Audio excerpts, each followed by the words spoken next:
Sa cellphone video na ini, mahiling ang ginibong pagresponde sa sarong lineman na aksidenteng nahulog mantang nagpapakaray nin kable sa Purok 5 Barangay San Roque, Santo Domingo, Albay, kasuba agong aga. Pigbisto ang biktima na si Paulo Pakore, 22 anyos kan banwa anin Sorsogon. Sigun sa pamayukan Santo Domingo Municipal Disaster Risk Reduction and Management Office na si Mark Ian Shapno, bigla na sanang nahulog ang biktima. Nagsapo inin mga lugad sa manlain-lain na partikan sa iyang hawak na tulos na ipigdalagan sa Bicol Regional Hospital and Medical Center para sa magkakanigong asistensyang medikal. Other than that, big crime po na although man po kami nakilig na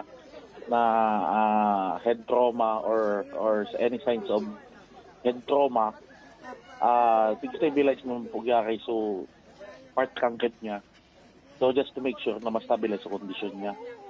Mientras tanto, sa opisyal na pahayag kan Albay Electric Cooperative sa indang Facebook page, bako ninda lineman ang nasabing persona. Pigtawang doon mang kan aleko na igwang pigagamit ng mga personal protective equipment o PPS ang sa indang mga lineman para masigurado ang kaligtasan kan mga ini.